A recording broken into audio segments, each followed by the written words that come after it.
The trauma of abandonment and the result of prolonged isolation can burden the soul and lead to the desertion of humanity fueled by violence and one's primitive survival instincts. Where the Crawdads Sing by Delia Owens begins with the mysterious murder of Chase Andrews on October 30th, 1969. The story then shifts to 17 years earlier, where Kaya, the main character who's 6 at the time, is introduced when her mother abandons her along with her siblings. Shortly after Ma leaves, her siblings follow in her footsteps, including Jody, her brother that she adored most. Kaya was then left alone with her father, who is a World War II veteran who often goes into violent rages. Kaya enjoys spending time in the marsh with the seals, but ever since Ma left, she was forced to go into town with Pa's disability money. One day, when going to do just that, she sees Chase and his friends for the first time. Kaya was soon forced to go to school, but she was made fun of and never returned after this. She faces a lot of prejudice when going into town over the years. One day, Kaya decided to take Pa's fishing boat out and got lost, but met Jody's friend Tate, who knows where she lives and helps her find her way back home. Kaya and her father begin to have a good relationship until Ma sent a letter addressed to Pa. Then everything went downhill and he disappeared once she turned 10. Pa did introduce Kaya to Jumpin before he left, so she sells him mussels in exchange for gas and money. Mabel, Jumpin's wife, collects clothes from her colored church to support Kaya. Mabel begins to act like a mother figure to Kaya. 4 years later, when Kaya is 14, she found feathers on a tree stump multiple times and decides to leave one in return from the mysterious feather giver. Tate says he has been the one giving her the feathers and begins to teach her to read. Tate gives her books and Mabel provides her with feminine necessities that a teenager would need. Tate kisses Kaya and they begin to have a romantic relationship. Tate leaves for college and says that he will visit but never does. Kaya is very upset and decides to study nature to distract her. When Kaya is 19, Chase approaches her on the beach and asks if she would go on a picnic with him. Chase gives Kaya a shell and tries to sexually assault her. He apologizes days later and takes her to the fire tower to show her the views. Chase gives Kaya a necklace she made of shell. Tate returns and finds Kaya and Chase kissing. Chase won't introduce Kaya to his family, but takes her on an overnight trip. Tate comes to warn Kaya about Chase, and she throws rocks. Kaya sees an engagement announcement of Chase and another girl she recognizes. She publishes a book and gives a copy to Chase and uses the money to update the shack. Jody visits and tells Kaya Ma has died and encourages her to turn to Tate. In August 1969, Chase comes up behind Kaya and tries to rape her. She begs people not to tell anyone. Everyone suspects her of murder. The shell necklace was not found on the scene of the crime. With more evidence, they arrest Kaya for the murder.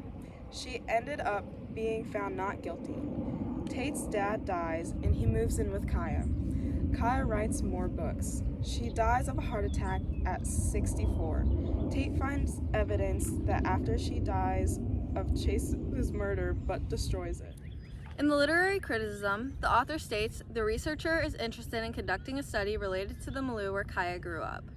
The researcher believes that the environment plays a significant role in building a human's character positively. Where the Crawdads Sing novel is one of the novels that shows how impactful our environment is in shaping human personality. It shows in Kaya's character where throughout her life relies on the environment where she lived, that is the marsh. The bond that Kaya has with nature leaves a deep impression on the researcher. Thus, the researcher chooses Where the Crawdads Sing novel by Delia Owens and examines Kaya's environment. In Where the Crawdads Sing, the environment plays a very large role in her character development throughout the novel. The researcher is arguing that it plays a positive role, and although one could argue this by the many skills that Kaya learned, the environment truly had a negative impact on Kaya due to her survival instincts learned from her abandonment and loss of humanity. Kaya did rely on the environment to survive, such as catching fish for Jumpin'. However, the bond created between Kaya and nature fueled the eventual violence toward Chase Andrews. The shell necklace is a primitive example of this because it stood for her desire to be loved and trusted but after the events that had happened in her life previously, such as her mom leaving. Even though Chase wronged her many times, her hopefulness of finding permanent love overcame this. When she killed Chase, she took off the shell necklace and it eventually led to her being found guilty for the murder. The isolation and constantly changing social circle that Kaya faced led to violence by the loss of humanity. As addressed in *And Beauty*, emotional loss and strategies of reparation, literary criticism, the fear of loss and abandonment often locks characters into unsatisfactory love relationships. It also leads to the inevitable idea that their loneliness, when relationships are not sought out, is easy to be overcome by anxiety, and people struggle to form connections with the world around them. This is clear in Crawdads with Kaya's ongoing relationship with Chase. Though he fills her world with false promises and treats her with a lack of respect, shielding the relationship from society, she stays with him and allows such treatment. Her fear of being abandoned again and trauma of her past enables her to stay in a relationship with a man who clearly does not respect her. It is not until years later when Kaya finds the strength to break off the relationship and then her past mistakes come back to haunt her. Had Kaya had a loving family who did not leave her at such a young, impressionable age, perhaps she would not settle for a man who lacked chivalry. It is also clear that the loneliness one feels when truly isolated from the world can produce anxiety. Beattie claims in her article that characters learn to live crisis to crisis, just waiting for the next hurt to come. Kaya is often waiting for the next person to leave her and is distrusting of those who are there for her as she hides from Tate for years, even though he wants to be in a relationship with her again.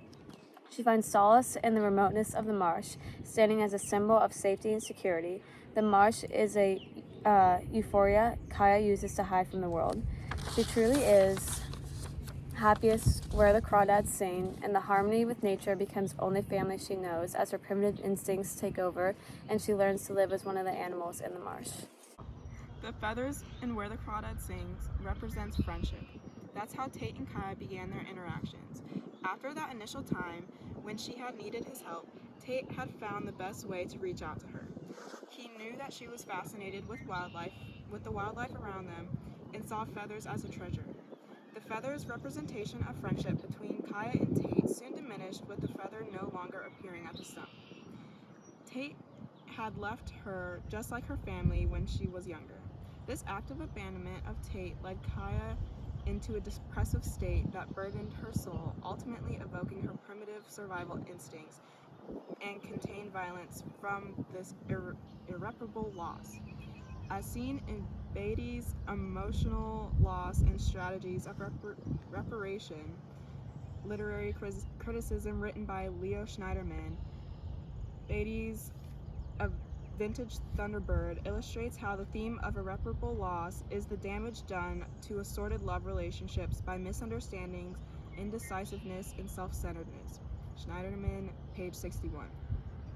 One of the female characters in the story marries one of her friends and then had an abortion the same day, after catching a glimpse of a little boy playing with a hula hoop. This section of A Vintage Thunderbird ties into Kaya's relationship with Tate and how this irreparable loss led to her downfall. Kaya's relationship with Tate was complemented by the disappointment and loss of hope in their love. The events of the feather disappearing from the stump diminished their relationship that was also paired with Tate leaving for college and making no effort to contact her. This made Kaya think that Tate was gone forever, which is her irreparable loss in Where the Crawdad Sings. The abortion in A Vintage Thunderbird, as well as Tate leaving Kaya in Where the Crawdad Sings, evoke the characters' primitive instincts and release their contained violence from their irreparable losses. As stated in the literary criticism, classic pastoral and wilderness are under the same contributions related to nature's aesthetic perspective, and both imply the mode of practical existence. Here come dwelling concerning responsibility and duty of human beings. There is a concept of georgic, where dwelling is not a transient state, as primitive ideas like nomadic no longer used a long time ago. Therefore, Garrett states it implies a long-term imbrication of humans in a landscape of memory, ancestry, and death. To feel the significance of dwelling in eco-criticism, humans must love and respect their home. Kaya's dwelling contributed to her prolonged isolation. The marsh was very secluded, and people did not visit there often. It gave Kaya responsibilities and forced her to mature on her own faster than the average child.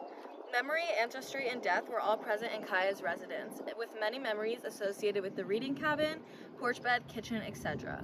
The reading cabin stood The reading cabin stood for the knowledge she gained through textbooks Tate brought her. And even though she was more educated after this, it led to the connection between her and Tate and the eventual abandonment consequences he caused. Her willingness to learn, symbolized by the reading cabin, could be an example of why some may feel that the environment affected her in a positive way. Her dwelling was also connected to the many events relating to her family, such as her siblings and mom leaving, as well as her father's in and outness of her eventual outness in her life. And lastly, Chase Andrews' death. Kaya loved and respected her home, therefore it significantly impacted her, whether one believes in a positive way or what I am arguing a negative way. Kaya's dwelling played a large role in the desertion of humanity, fueled by violence, by the prolonged isolation and the survival instincts she inhibited. Beatty also addresses the male aggressor in her work. A common theme in literature, the lazy, abusive male often plays a big part in the nature of the main character. She states, the young girl struggling under an abusive male often can teach her survival skills. Domestic violence typically alters the personality and generates a lack of trust in individuals. This is once again evident with Kaya, as though Tate wants to prove himself for years to win Kaya back. She does not believe that he is there for her and quite literally runs and hides from him. She also denies help from Tate and others when she is being held for murder, as she is so used to only relying on herself that she doesn't know how to reach out. In addition, she goes weeks without calling on her brother Jody to inform him of her arrest. The final symbol evident in Crawdads is fireflies. The fireflies depict the raw nature and basic instinct of the wild, illustrating that all creatures do what they must to survive. Though beautiful, the female firefly disposes of the males once their purpose of reproducing has served. It is evident that Kaya, influenced by the wild and the laws of nature over the laws of man, models her life after such creatures, as she too does what she must to protect herself from the predators. The seagulls on Kaya's beach represent family, a family that is always there, with her and around her, one that she can confide in and feel safe around. The seagulls that Kaya feeds and interacts with on the beach near her shack provide her with the only kind of connection she can count on no matter what happens. Because of this, they can become a symbol of her intense and undying connection to the natural world, which is the only thing in her life that remains constant. While people come and go, entering Kaya's life to only disappoint her by disappearing once again, the seagulls are always there when she wants to spend time with them. However, while they make her happy to a certain extent, there is no denying that they will banish her loneliness since they don't satisfy her human connection. And yet, the gulls do remind Kaya that she is not completely on her own in the world, even if she can't always turn to humans for support. In this way, then the birds reflect not only Kaya's desire for seemingly any kind of connection, but her ability to turn to nature for companionship.